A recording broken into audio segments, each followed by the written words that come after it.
ಓಂ ಶಾಂತಿ. ಇಂದಿನ ಪರಮಾತ್ಮನ ಮಹಾವಾಕ್ಯ ಮುರುಳಿ ದಿನಾಂಕ 14/11/2025. ಬಾಪ್ತಾದ ಮಧುಬನ. ಮಧುರ ಮಕ್ಕಳೇ, ಸರ್ವಶ್ರೇಷ್ಠ ಪದವಿಯನ್ನು ಪಡೆದುಕೊಳ್ಳುವುದಕ್ಕೋಸ್ಕರ ನೆನಪಿನ ಯಾತ್ರೆಯ ನಶೆಯಲ್ಲಿ ಸ್ಥಿತ ಆಗಿರಬೇಕು.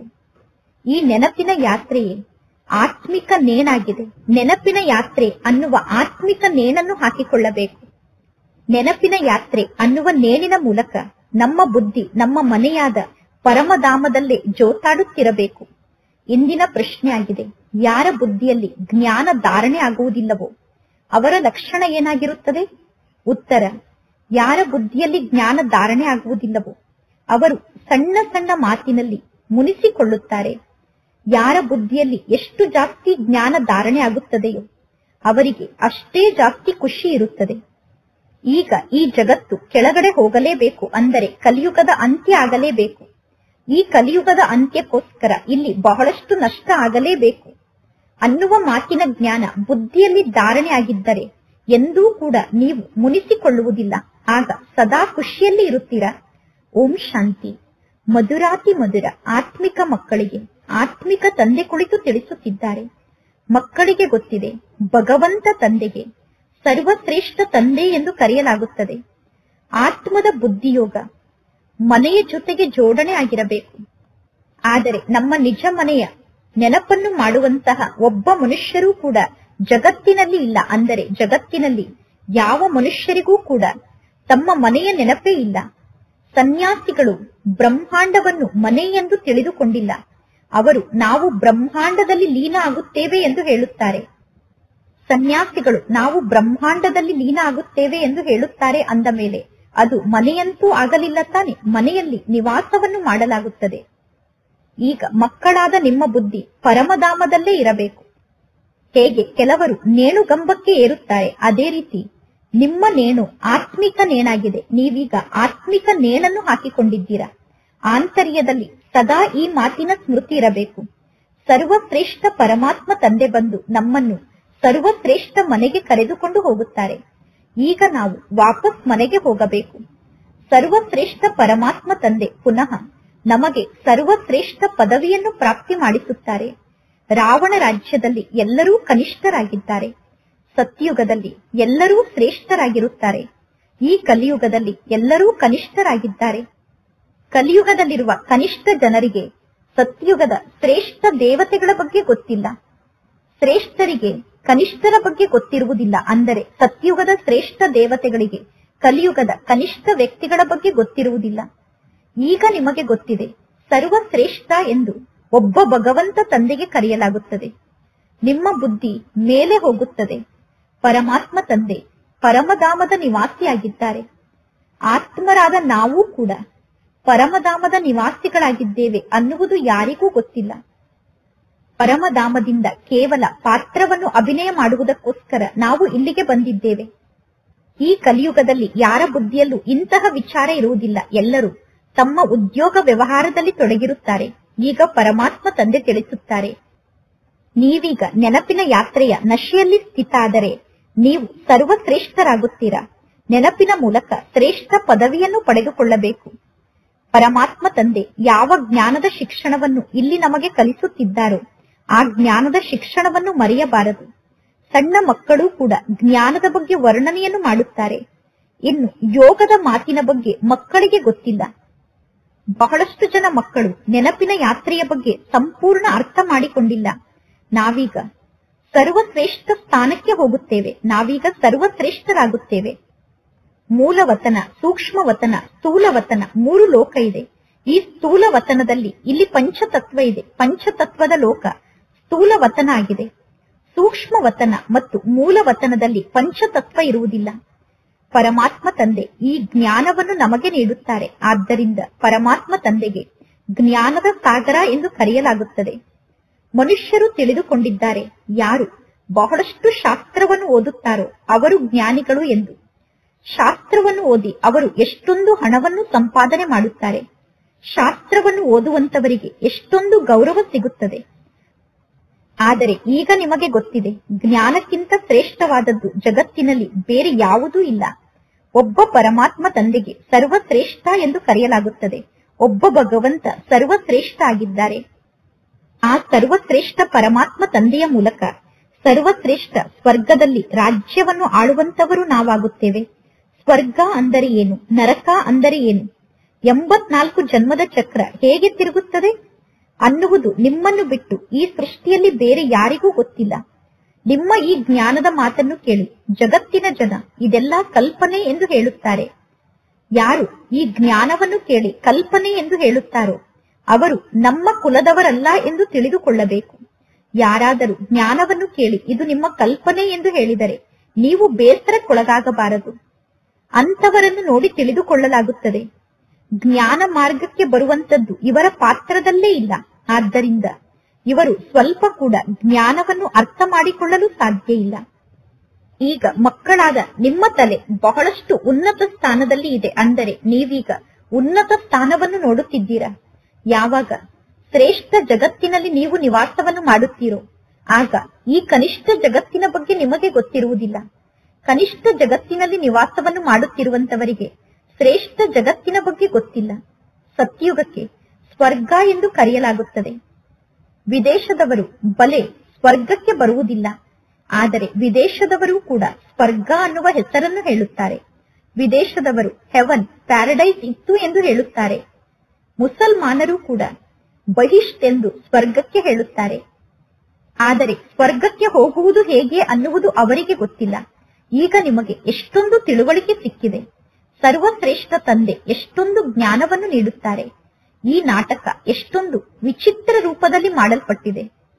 ಈ ನಾಟಕದ ರಹಸ್ಯ ಯಾರಿಗೆ ಗೊತ್ತಿಲ್ಲವೋ ಅವರು ಈ ನಾಟಕವನ್ನು ನೋಡಿ ಇದು ನಿಮ್ಮ ಕಲ್ಪನೆ ಎಂದು ಹೇಳುತ್ತಾರೆ.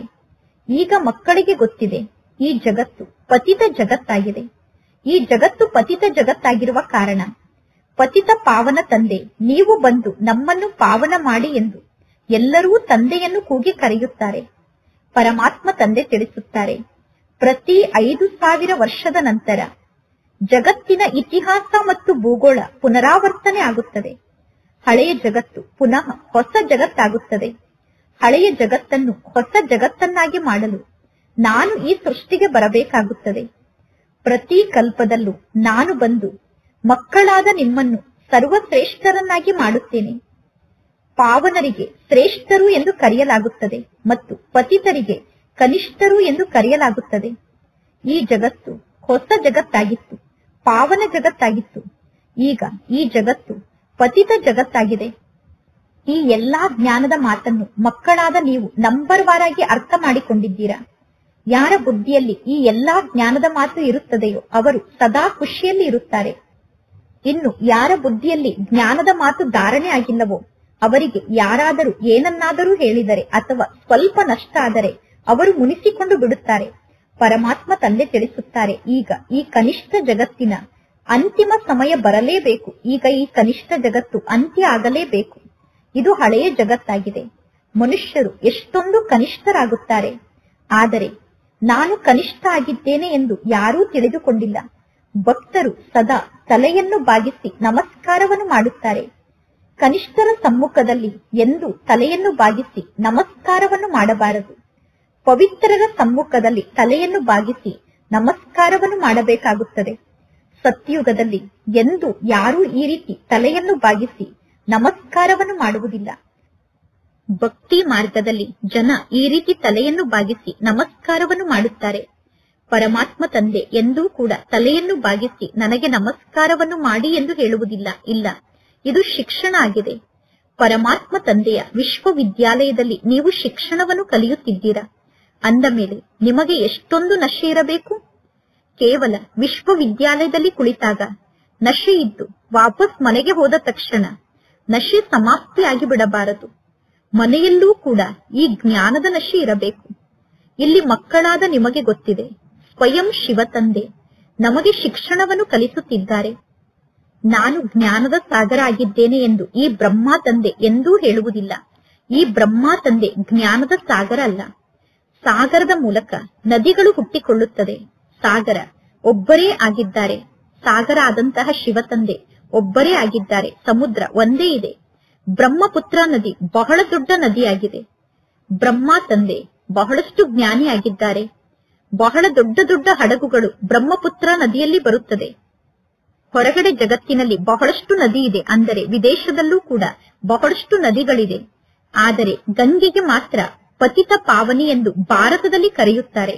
ವಿದೇಶದಲ್ಲಿ ನದಿಗಳಿಗೆ ಯಾರೂ ಈ ರೀತಿ ಪತಿತ ಪಾವನಿ ಎಂದು ಕರೆಯುವುದಿಲ್ಲ. ನದಿ ಪತಿತ ಪಾವನಿ ಆಗಿದ್ದರೆ ಪುನಃ ಯಾವ ಗುರುಗಳ ಅವಶ್ಯಕತೆ ಕೂಡ ಇರುತ್ತಿರಲಿಲ್ಲ. ಅನೇಕ ನದಿಗಳ ಬಳಿ ಹೋಗಿ ಜನ ಎಷ್ಟೊಂದು ಅಲೆದಾಡುತ್ತಾರೆ, ಕೆರೆಗಳ ಬಳಿ ಹೋಗಿ ಎಷ್ಟೊಂದು ಅಲೆದಾಡುತ್ತಾರೆ. ಕೆಲವೊಂದು ಸ್ಥಾನದಲ್ಲಿ ಕೆರೆಗಳು ಬಹಳಷ್ಟು ಕೊಳಕಾಗಿರುತ್ತದೆ. ಆ ಕೆರೆಗಳು ಎಷ್ಟು ಕೊಳಕಾಗಿರುತ್ತದೆ ಅಂದರೆ, ಕೆರೆಯ ನೀರು ಎಷ್ಟು ಕೊಳಕಾಗಿರುತ್ತದೆ ಅಂದರೆ ಆ ಮಾತನ್ನೇ ಕೇಳಬೇಡಿ. ಕೊಳಕಾದಂತಹ ಕೆರೆಯ ನೀರಿನಲ್ಲಿ ಇರುವಂತಹ ಮಣ್ಣನ್ನು ತೆಗೆದುಕೊಂಡು ಶರೀರಕ್ಕೆ ಹಚ್ಚಿಕೊಳ್ಳುತ್ತಾರೆ. ಇದೆಲ್ಲ ಕೆಳಗಡೆ ಇಳಿಯುವಂತಹ ಮಾರ್ಗ ಆಗಿದೆ ಅನ್ನುವ ಜ್ಞಾನ ಈಗ ನಿಮ್ಮ ಬುದ್ಧಿಯಲ್ಲಿ ಧಾರಣೆ ಆಗಿದೆ. ಜಗತ್ತಿನ ಜನ ಎಷ್ಟೊಂದು ಪ್ರೀತಿಯಿಂದ ನದಿಗಳ ಬಳಿ ಹೋಗುತ್ತಾರೆ. ಈಗ ನಿಮಗೆ ಗೊತ್ತಿದೆ. ಈ ಜ್ಞಾನದ ಮೂಲಕ ನಮ್ಮ ಕಣ್ಣು ತೆರೆದಿದೆ. ಈಗ ನಿಮ್ಮ ಜ್ಞಾನದ 3ನೇ ನೇತ್ರ ತೆರೆದಿದೆ. ಆತ್ಮಕ್ಕೆ 3ನೇ ನೇತ್ರ ಪ್ರಾಪ್ತಿಯಾಗುತ್ತದೆ. ಆದ್ದರಿಂದ ಆತ್ಮಕ್ಕೆ ತ್ರಿಕಾಲದರ್ಶಿ ಎಂದು ಕರೆಯಲಾಗುತ್ತದೆ. 3 ಲೋಕದ ಜ್ಞಾನ ಆತ್ಮದಲ್ಲಿ ಧಾರಣೆ ಆಗುತ್ತದೆ. ಆತ್ಮ ಬಿಂದು ಆಗಿದೆ. ಬಿಂದು ಆದಂತಹ ಆತ್ಮಕ್ಕೆ ನೇತ್ರ ಇರಲು ಹೇಗೆ ಸಾಧ್ಯ? ಇದೆಲ್ಲ ಅರ್ಥ ಮಾಡಿಕೊಳ್ಳುವಂತಹ ಜ್ಞಾನದ ಮಾತಾಗಿದೆ. ಜ್ಞಾನದ 3ನೇ ನೇತ್ರದ ಮೂಲಕ ನೀವು ತ್ರಿಕಾಲದರ್ಶಿಗಳಾಗುತ್ತೀರಾ, ತ್ರಿಲೋಕಿನಾಥ ಆಗುತ್ತೀರಾ, ನಾಸ್ತಿಕರಿಂದ ಆಸ್ತಿಕರಾಗುತ್ತೀರಾ. ಮೊದಲು ನಿಮಗೆ ರಚಯಿತ ಮತ್ತು ರಚನೆಯ ಆದಿ ಮಧ್ಯ ಅಂತ್ಯದ ಬಗ್ಗೆ ಗೊತ್ತಿರಲಿಲ್ಲ. ಈಗ ಪರಮಾತ್ಮ ತಂದೆಯ ಮೂಲಕ ರಚನೆಯ ಆದಿ ಮಧ್ಯ ಅಂತ್ಯವನ್ನು ಅರ್ಥ ಮಾಡಿಕೊಂಡಿರುವ ಕಾರಣ ನಿಮಗೆ ತಂದೆಯ ಮೂಲಕ ಆಸ್ತಿ ಪ್ರಾಪ್ತಿಯಾಗುತ್ತಿದೆ. ಇದು ಜ್ಞಾನ ಆಗಿದೆ. ಇದು ಇತಿಹಾಸ ಮತ್ತು ಭೂಗೋಳ ಆಗಿದೆ. ಇದು ಲೆಕ್ಕಾಚಾರ ಆಗಿದೆ. ಒಳ್ಳೆಯದು. ಯಾರು ತೀಕ್ಷ್ಣವಾದಂತಹ ಮಕ್ಕಳಾಗಿದ್ದಾರೋ, ಅಂದರೆ ಯಾರು ಬುದ್ಧಿವಂತ ಮಕ್ಕಳಾಗಿದ್ದಾರೋ ಅವರು ಈ ಲೆಕ್ಕವನ್ನು ಮಾಡಬೇಕು. ನಾವು ಇಷ್ಟು ಜನ್ಮವನ್ನು ಪಡೆದುಕೊಳ್ಳುತ್ತೇವೆ. ಈ ಲೆಕ್ಕದಲ್ಲಿ ಅನ್ಯ ಧರ್ಮದವರು ಎಷ್ಟು ಜನ್ಮವನ್ನು ಪಡೆದುಕೊಳ್ಳಬಹುದು ಎಂದು ಲೆಕ್ಕವನ್ನು ಮಾಡಬೇಕು. ಆದರೆ ಪರಮಾತ್ಮ ತಂದೆ ತಿಳಿಸುತ್ತಾರೆ, ಇಂತಹ ಮಾತುಗಳ ಬಗ್ಗೆ ಜಾಸ್ತಿ ತಲೆಯನ್ನು ಚಚ್ಚಿಕೊಳ್ಳುವ ಅವಶ್ಯಕತೆ ಇಲ್ಲ. ಈ ಮಾತಿನಲ್ಲಿ ನಿಮ್ಮ ಸಮಯ ವ್ಯರ್ಥ ಆಗುತ್ತದೆ. ಇಲ್ಲಿ ನೀವು ಎಲ್ಲವನ್ನೂ ಕೂಡ ಮರೆಯಬೇಕು. ಇಲ್ಲಿ ನೀವು ಏನನ್ನೂ ಹೇಳುವ ಅವಶ್ಯಕತೆ ಇಲ್ಲ. ರಚಯಿತ ಆದಂತಹ ಪರಮಾತ್ಮ ತಂದೆಯ ಪರಿಚಯವನ್ನು ನೀವೀಗ ಎಲ್ಲರಿಗೂ ತಿಳಿಸುತ್ತೀರಾ. ರಚಯಿತ ಆದಂತಹ ಪರಮಾತ್ಮ ತಂದೆಯ ಬಗ್ಗೆ ಯಾರಿಗೂ ಗೊತ್ತಿಲ್ಲ. ಶಿವ ತಂದೆ ಭಾರತದಲ್ಲೇ ಬರುತ್ತಾರೆ. ಅವಶ್ಯವಾಗಿ ಶಿವ ತಂದೆ ಭಾರತದಲ್ಲಿ ಅಂತಹ ಯಾವುದೋ ಕಾರ್ಯವನ್ನು ಮಾಡಿ ಹೋಗಿದ್ದಾರೆ. ಆದ್ದರಿಂದ ಶಿವ ತಂದೆಯ ಜಯಂತಿಯನ್ನು ಆಚರಣೆ ಮಾಡಲಾಗುತ್ತದೆ. ಗಾಂಧೀಜಿ ಅಥವಾ ಎಷ್ಟೆಲ್ಲಾ ಜನ ಸಾಧು ಸಂತರು ಜಗತ್ತಿನಲ್ಲಿ ಇದ್ದು ಹೋಗಿದ್ದಾರೋ ಆ ಎಲ್ಲಾ ವ್ಯಕ್ತಿಗಳ ಸ್ಟ್ಯಾಂಪ್ ಅನ್ನು ನಿರ್ಮಾಣ ಮಾಡುತ್ತಿರುತ್ತಾರೆ. ಫ್ಯಾಮಿಲಿ ಪ್ಲಾನಿಂಗ್ ನ ಸ್ಟ್ಯಾಂಪ್ ಅನ್ನು ಕೂಡ ನಿರ್ಮಾಣ ಮಾಡುತ್ತಾರೆ. ಈಗ ನಾವು ಪಾಂಡವ ಗೌರ್ಮೆಂಟ್ ನ ಆತ್ಮರಾಗಿದ್ದೇವೆ ಎಂದು ನಿಮಗೆ ನಶೆ ಇದೆ. ಸರ್ವಶಕ್ತಿವಂತ ಪರಮಾತ್ಮ ತಂದೆಯ ಗೌರ್ಮೆಂಟ್ ಈ ಗೌರ್ಮೆಂಟ್ ಆಗಿದೆ. ನಿಮ್ಮ ಬಳಿ ಇಲ್ಲಿ ಸರ್ವಶಕ್ತಿವಂತ ಪರಮಾತ್ಮ ತಂದೆಯ ಗೌರ್ಮೆಂಟ್ ನ ರಾಷ್ಟ್ರದ ಲಾಂಛನ ಕೂಡ ಇದೆ. ಬೇರೆ ಯಾರಿಗೂ ಕೂಡ ಈ ಜ್ಞಾನ ಮಾರ್ಗದ ರಾಷ್ಟ್ರದ ಲಾಂಛನದ ಬಗ್ಗೆ ಗೊತ್ತಿಲ್ಲ. ಅಂದರೆ ತ್ರಿಮೂರ್ತಿಯ ಚಿತ್ರ ನಮ್ಮೆಲ್ಲರ ಜ್ಞಾನ ಮಾರ್ಗದ ರಾಷ್ಟ್ರದ ಲಾಂಛನ ಆಗಿದೆ. ನಿಮಗೆ ಈಗ ಗೊತ್ತಿದೆ, ವಿನಾಶ ಕಾಲದಲ್ಲಿ ನಾವು ಪ್ರೀತಿ ಬುದ್ಧಿ ಉಳ್ಳವರಾಗಿದ್ದೇವೆ. ವಿನಾಶ ಕಾಲದಲ್ಲಿ ನಾವೆಲ್ಲರೂ ಪ್ರೀತಿ ಬುದ್ಧಿ ಉಳ್ಳವರಾಗಿದ್ದೇವೆ. ಪರಮಾತ್ಮ ತಂದೆಯನ್ನು ನಾವೀಗ ಬಹಳಷ್ಟು ನೆನಪು ಮಾಡುತ್ತೇವೆ. ಪರಮಾತ್ಮ ತಂದೆಯನ್ನು ನೆನಪು ಮಾಡುತ್ತಾ ನಿಮಗೆ ಪ್ರೇಮದ ಕಣ್ಣೀರು ಬರುತ್ತದೆ. ಬಾಬಾ, ಅರ್ಧ ಕಲ್ಪಕ್ಕೋಸ್ಕರ ನನ್ನ ಜೀವನದ ಎಲ್ಲಾ ಪ್ರಕಾರದ ದುಃಖವನ್ನು ನೀವು ದೂರ ಮಾಡುತ್ತೀರಾ ಮತ್ತು ಬೇರೆ ಯಾವ ಗುರುಗಳನ್ನೂ ಕೂಡ ನೀವೀಗ ನೆನಪು ಮಾಡುವ ಅವಶ್ಯಕತೆ ಇಲ್ಲ. ಬೇರೆ ಯಾವ ಮಿತ್ರ ಸಂಬಂಧಿಗಳನ್ನು ಕೂಡ ನೀವು ನೆನಪು ಮಾಡುವ ಅವಶ್ಯಕತೆ ಇಲ್ಲ. ನೀವೀಗ ಒಬ್ಬ ಪರಮಾತ್ಮ ತಂದೆಯನ್ನು ನೆನಪು ಮಾಡಿ. ಬೆಳಗ್ಗೆ ಅಮೃತ ವೇಳೆಯ ಸಮಯ ಬಹಳ ಒಳ್ಳೆಯ ಸಮಯ ಆಗಿದೆ. ಬಾಬಾ, ನೀವು ಬಹಳ ದೊಡ್ಡ ಚಮತ್ಕಾರವನ್ನು ಮಾಡುತ್ತೀರಾ. ಪ್ರತಿ 5,000 ವರ್ಷದ ನಂತರ ನೀವು ಬಂದು ನಮ್ಮನ್ನು ಜಾಗೃತರನ್ನಾಗಿ ಮಾಡುತ್ತೀರಾ. ಈ ಸಮಯದಲ್ಲಿ ಎಲ್ಲಾ ಮನುಷ್ಯರು ಕುಂಭಕರ್ಣನ ಅಸುರಿ ನಿದ್ದೆಯಲ್ಲಿ ಮಲಗಿದ್ದಾರೆ, ಅಂದರೆ ಅಜ್ಞಾನದ ಅಂಧಕಾರದಲ್ಲಿ ಮಲಗಿದ್ದಾರೆ. ನೀವೀಗ ತಿಳಿಸುತ್ತೀರಾ, ಭಾರತದ ಪ್ರಾಚೀನ ಯೋಗ ಈ ಯೋಗ ಆಗಿದೆ. ಇನ್ನು ಜಗತ್ತಿನಲ್ಲಿ ಎಷ್ಟೆಲ್ಲಾ ಪ್ರಕಾರದ ಹಠಯೋಗವನ್ನು ಕಲಿಸುತ್ತಾರೋ ಅದೆಲ್ಲ ಎಕ್ಸರ್ಸೈಸ್ ಆಗಿದೆ. ಶರೀರದ ಆರೋಗ್ಯಕ್ಕೋಸ್ಕರ, ಅಂದರೆ ಶರೀರವನ್ನು ಆರೋಗ್ಯಶಾಲಿಯಾಗಿ ಇಟ್ಟುಕೊಳ್ಳುವುದಕ್ಕೋಸ್ಕರ ಯೋಗಾಸನವನ್ನು ಮಾಡುತ್ತಾರೆ. ಈಗ ನಿಮ್ಮ ಬುದ್ಧಿಯಲ್ಲಿ ಸಂಪೂರ್ಣ ಜ್ಞಾನ ಇದೆ ಅಂದ ಮೇಲೆ ನಿಮಗೆ ಖುಷಿ ಇರುತ್ತದೆ. ನೀವೀಗ ಇಲ್ಲಿಗೆ ಬರುತ್ತೀರಾ. ನಿಮಗೆ ಗೊತ್ತಿದೆ, ಪರಮಾತ್ಮ ತಂದೆ ನಮ್ಮನ್ನು ರಿಫ್ರೆಶ್ ಮಾಡುತ್ತಾರೆ. ಕೆಲವರು ಮಧುಬನಕ್ಕೆ ಬಂದು ಮಧುಬನದಲ್ಲಿ ರಿಫ್ರೆಶ್ ಆಗಿ ಪುನಃ ಹೊರಗಡೆ ಜಗತ್ತಿಗೆ ಹೋಗುತ್ತಾರೆ. ಹೊರಗಡೆ ಜಗತ್ತಿಗೆ ಹೋದ ತಕ್ಷಣ ಇಲ್ಲಿ ಕೇಳಿದಂತಹ ಜ್ಞಾನದ ನಶೆ ಸಮಾಪ್ತಿಯಾಗಿ ಬಿಡುತ್ತದೆ. ಮಕ್ಕಳು ನಂಬರ್ ವಾರ್ ಆಗಿದ್ದೀರಾ. ಪರಮಾತ್ಮ ತಂದೆ ತಿಳಿಸುತ್ತಾರೆ, ಇದು ಪತಿತ ಜಗತ್ತಾಗಿದೆ. ಹೇ ಪತಿತ ಪಾವನ ಬನ್ನಿ ಎಂದು ಎಲ್ಲರೂ ತಂದೆಯನ್ನು ಕೂಗಿ ಕರೆಯುತ್ತಾರೆ. ಆದರೆ ಯಾರೂ ಸ್ವಯಂವನ್ನು ನಾನು ಪತಿತ ಆತ್ಮ ಎಂದು ತಿಳಿದುಕೊಂಡಿಲ್ಲ. ಆದ್ದರಿಂದ ಪಾಪವನ್ನು ತೊಳೆದುಕೊಳ್ಳುವುದಕ್ಕೋಸ್ಕರ ಗಂಗಾ ನದಿಗೆ ಹೋಗಿ ಸ್ನಾನವನ್ನು ಮಾಡುತ್ತಾರೆ. ಆದರೆ ಶರೀರಕ್ಕೆ ಪಾಪ ಅಂಟುವುದಿಲ್ಲ. ಪರಮಾತ್ಮ ತಂದೆ ಬಂದು ನಿಮ್ಮನ್ನು ಪಾವನರನ್ನಾಗಿ ಮಾಡುತ್ತಾರೆ ಮತ್ತು ತಂದೆ ತಿಳಿಸುತ್ತಾರೆ, ತಂದೆಯಾದ ನನ್ನೊಬ್ಬನನ್ನೇ ನೀವು ನೆನಪು ಮಾಡಿ, ಆಗ ನಿಮ್ಮ ವಿಕರ್ಮ ವಿನಾಶ ಆಗುತ್ತದೆ. ಈ ಜ್ಞಾನ ಈಗ ನಿಮಗೆ ಪ್ರಾಪ್ತಿಯಾಗಿದೆ. ಭಾರತ ಸ್ವರ್ಗ ಆಗಿತ್ತು, ಈಗ ನರಕ ಆಗಿದೆ. ಮಕ್ಕಳಾದ ನೀವು ಸಂಗಮ ಯುಗದಲ್ಲಿ ಕುಳಿತಿದ್ದೀರಾ. ಯಾರು ವಿಕಾರಕ್ಕೆ ವಶಾಗಿ ಕೆಳಗಡೆ ಬೀಳುತ್ತಾರೋ ಅವರು ಫೇಲ್ ಆಗುತ್ತಾರೆ. ಯಾರು ಫೇಲ್ ಆಗುತ್ತಾರೋ ಅವರು ನರಕಕ್ಕೆ ಹೋಗಿ ಬೀಳುತ್ತಾರೆ. 5ನೇ ಅಂತಸ್ತಿನಿಂದ ಕೆಳಗಡೆ ಬಿದ್ದು ಬಿಡುತ್ತಾರೆ. ಅಂದರೆ ಪಂಚ ವಿಕಾರಕ್ಕೆ ವಶಾಗಿ ಕೆಳಗಡೆ ಬಿದ್ದು ಬಿಡುತ್ತಾರೆ. ಯಾರು ವಿಕಾರಕ್ಕೆ ವಶಾಗಿ ಕೆಳಗಡೆ ಬೀಳುತ್ತಾರೋ ಅವರು 100 ಪಟ್ಟು ಶಿಕ್ಷೆಯನ್ನು ಅನುಭವ ಮಾಡಬೇಕಾಗುತ್ತದೆ. ಅಂದ ಮೇಲೆ ಪರಮಾತ್ಮ ತಂದೆ ತಿಳಿಸುತ್ತಾರೆ, ಭಾರತ ಎಷ್ಟೊಂದು ಶ್ರೇಷ್ಠ ಆಗಿತ್ತು, ಈಗ ಭಾರತ ಎಷ್ಟೊಂದು ಕನಿಷ್ಠ ಆಗಿದೆ. ನೀವೀಗ ಎಷ್ಟೊಂದು ತಿಳುವಳಿಕೆ ಉಳ್ಳವರಾಗುತ್ತೀರಾ. ಮನುಷ್ಯರು ಎಷ್ಟೊಂದು ಬುದ್ಧಿಹೀನರಾಗಿದ್ದಾರೆ. ಪರಮಾತ್ಮ ತಂದೆ ಈಗ ಮಕ್ಕಳಿಗೆ ಎಷ್ಟೊಂದು ನಶೆಯನ್ನು ಏರಿಸುತ್ತಾರೆ. ಇಲ್ಲಿಂದ ಪುನಃ ಹೊರಗಡೆ ಹೋದ ತಕ್ಷಣ ಮಕ್ಕಳ ನಶೆ ಕಡಿಮೆ ಆಗಿಬಿಡುತ್ತದೆ. ಮಧುಬನಕ್ಕೆ ಬಂದಾಗ ತಂದೆ ಎಷ್ಟೊಂದು ನಶೆಯನ್ನು ಏರಿಸುತ್ತಾರೆ. ಇಲ್ಲಿಂದ ಹೊರಗಡೆ ಜಗತ್ತಿಗೆ ಹೋದ ತಕ್ಷಣ ನಶೆ ಕಡಿಮೆ ಆಗಿ ಬಿಡುತ್ತದೆ. ಖುಷಿ ಮಾಯ ಆಗಿ ಬಿಡುತ್ತದೆ. ವಿದ್ಯಾರ್ಥಿಗಳಲ್ಲಿ ಕೆಲವರು ದೊಡ್ಡ ಪರೀಕ್ಷೆಯನ್ನು ಪಾಸ್ ಮಾಡುತ್ತಾರೆ. ದೊಡ್ಡ ಪರೀಕ್ಷೆಯನ್ನು ಪಾಸ್ ಮಾಡಿದಾಗ ಎಂದಾದರೂ ನಾನು ಇಷ್ಟು ದೊಡ್ಡ ಪರೀಕ್ಷೆಯನ್ನು ಪಾಸ್ ಮಾಡಿದ್ದೇನೆ ಅನ್ನುವ ನಶೆ ಕಡಿಮೆ ಆಗುತ್ತದೆಯೇನೂ ಇಲ್ಲ. ಶಿಕ್ಷಣವನ್ನು ಕಲಿತು ಪಾಸ್ ಆಗುತ್ತಾರೆ. ನಂತರ ಭಿನ್ನ ಭಿನ್ನ ಪ್ರಕಾರದ ಪದವಿಯನ್ನು ಪಡೆದುಕೊಳ್ಳುತ್ತಾರೆ. ಈಗ ನೋಡಿ ಜಗತ್ತಿನ ಪರಿಸ್ಥಿತಿ ಏನಾಗಿದೆ. ಸರ್ವಶ್ರೇಷ್ಠ ಪರಮಾತ್ಮ ತಂದೆ ಬಂದು ನಿಮಗೆ ಶಿಕ್ಷಣವನ್ನು ಕಲಿಸುತ್ತಿದ್ದಾರೆ. ಅದರಲ್ಲೂ ಪರಮಾತ್ಮ ತಂದೆ ನಿರಾಕಾರ ತಂದೆ ಆಗಿದ್ದಾರೆ. ಆತ್ಮರಾದ ನೀವು ಕೂಡ ನಿರಾಕಾರ ಆತ್ಮರಾಗಿದ್ದೀರಾ. ನಿರಾಕಾರ ಆತ್ಮರಾದ ನೀವು ಪಾತ್ರವನ್ನು ಅಭಿನಯ ಮಾಡಲು ಇಲ್ಲಿಗೆ ಬಂದಿದ್ದೀರಾ. ನಾಟಕದ ಈ ರಹಸ್ಯವನ್ನು ಪರಮಾತ್ಮ ತಂದೆ ಬಂದು ಮಕ್ಕಳಿಗೆ ತಿಳಿಸುತ್ತಾರೆ. ಈ ಸೃಷ್ಟಿ ಚಕ್ರಕ್ಕೆ ಡ್ರಾಮಾ ಎಂದು ಕರೆಯಲಾಗುತ್ತದೆ. ಆ ನಾಟಕದಲ್ಲಿ ಅಂದರೆ ಜಗತ್ತಿನ ನಾಟಕದಲ್ಲಿ ಯಾರಿಗಾದರೂ ಕಾಯಿಲೆ ಬಂದರೆ ಆ ಪಾತ್ರಧಾರಿ ನಾಟಕದಿಂದ ಹೊರಗಡೆ ಹೋಗುತ್ತಾರೆ. ಪುನಃ ಆ ಪಾತ್ರವನ್ನು ಮಾಡಲು ಬೇರೆ ಪಾತ್ರಧಾರಿ ಬರುತ್ತಾರೆ. ಆದರೆ ಇದು ಬೇಹದ್ದಿನ ನಾಟಕ ಆಗಿದೆ. ಈ ಬೇಹದ್ದಿನ ನಾಟಕದ ಯಥಾರ್ಥವಾದ ಜ್ಞಾನ ಮಕ್ಕಳಾದ ನಿಮ್ಮ ಬುದ್ಧಿಯಲ್ಲಿ ಇದೆ. ನಿಮಗೆ ಗೊತ್ತಿದೆ, ನಾವು ಪಾತ್ರವನ್ನು ಅಭಿನಯ ಮಾಡುವುದಕ್ಕೋಸ್ಕರ ಈ ಸೃಷ್ಟಿಗೆ ಬರುತ್ತೇವೆ. ನಾವೆಲ್ಲರೂ ಬೇಹದ್ದಿನ ಪಾತ್ರಧಾರಿಗಳಾಗಿದ್ದೇವೆ. ಇಲ್ಲಿ ಶರೀರವನ್ನು ಧಾರಣೆ ಮಾಡಿಕೊಂಡು ಪಾತ್ರವನ್ನು ಅಭಿನಯ ಮಾಡುತ್ತೇವೆ. ಪರಮಾತ್ಮ ತಂದೆ ಈಗ ಈ ಸೃಷ್ಟಿಗೆ ಬಂದಿದ್ದಾರೆ. ಈ ಎಲ್ಲಾ ಜ್ಞಾನದ ಮಾತು ನಿಮ್ಮ ಬುದ್ಧಿಯಲ್ಲಿ ಇರಬೇಕು. ಬೇಹದ್ದಿನ ನಾಟಕ ಈಗ ನಿಮ್ಮ ಬುದ್ಧಿಯಲ್ಲಿ ಬಹಳಷ್ಟು ಇರಬೇಕು. ಅಂದರೆ ಬೇಹದ್ದಿನ ನಾಟಕದ ಸ್ಮೃತಿ ಈಗ ನಿಮ್ಮ ಬುದ್ಧಿಯಲ್ಲಿ ಸದಾ ಇರಬೇಕು. ಬೇಹದ್ದಿನ ವಿಶ್ವದ ರಾಜ್ಯಭಾಗ್ಯ ಸಿಗುತ್ತದೆ. ಅಂದ ಮೇಲೆ ಬೇಹದ್ದಿನ ವಿಶ್ವದ ರಾಜ್ಯವನ್ನು ಪಡೆದುಕೊಳ್ಳಲು ಅಷ್ಟೇ ಚೆನ್ನಾಗಿ ಪುರುಷಾರ್ಥವನ್ನು ಮಾಡಬೇಕು. ಭಲೆ ನೀವು ಗೃಹಸ್ಥ ವ್ಯವಹಾರದಲ್ಲಿ ಇರಿ, ಆದರೆ ನೀವು ಪವಿತ್ರರಾಗಿ. ವಿದೇಶದಲ್ಲಿ ಇಂತಹ ಅನೇಕ ವೃದ್ಧರು ಇದ್ದಾರೆ.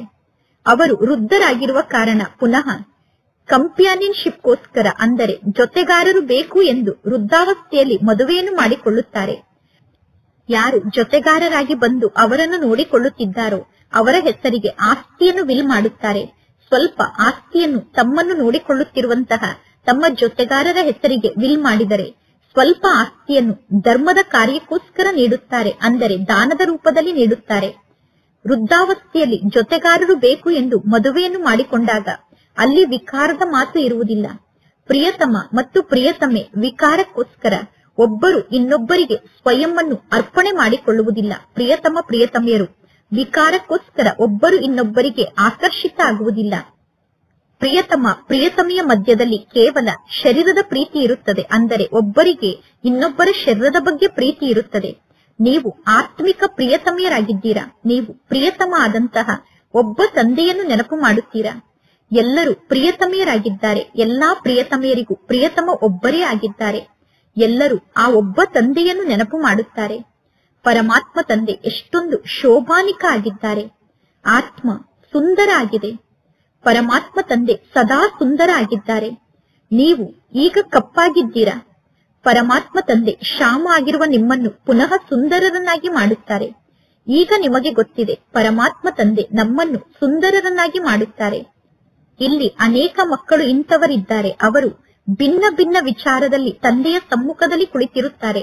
ಶಾಲೆಯಲ್ಲೂ ಕೂಡ ಈ ರೀತಿ ಆಗುತ್ತದೆ. ಶಾಲೆಯಲ್ಲಿ ವಿದ್ಯಾರ್ಥಿಗಳು ಕುಳಿತಿರುವಾಗ ಕೆಲವೊಮ್ಮೆ ವಿದ್ಯಾರ್ಥಿಗಳ ಬುದ್ಧಿ ಫಿಲಂನ ಕಡೆ ಜೋಡಣೆ ಆಗುತ್ತದೆ. ಕೆಲವೊಮ್ಮೆ ಶಾಲೆಯಲ್ಲಿ ಕುಳಿತಿದ್ದರೂ ಕೂಡ ವಿದ್ಯಾರ್ಥಿಗಳ ಬುದ್ಧಿ ಫ್ರೆಂಡ್ಗಳ ಜೊತೆಗೆ ಜೋಡಣೆ ಆಗುತ್ತದೆ. ಸತ್ಸಂಗದಲ್ಲೂ ಕೂಡ ಈ ರೀತಿ ಬುದ್ಧಿ ಅಲೆದಾಡುತ್ತದೆ. ಇಲ್ಲೂ ಕೂಡ ಅದೇ ರೀತಿ ಆಗುತ್ತದೆ. ಬುದ್ಧಿಯಲ್ಲಿ ಜ್ಞಾನದ ಮಾತು ಧಾರಣೆ ಆಗದೇ ಇದ್ದರೆ ನಿಮಗೆ ಜ್ಞಾನದ ನಶೆ ಏರುವುದಿಲ್ಲ.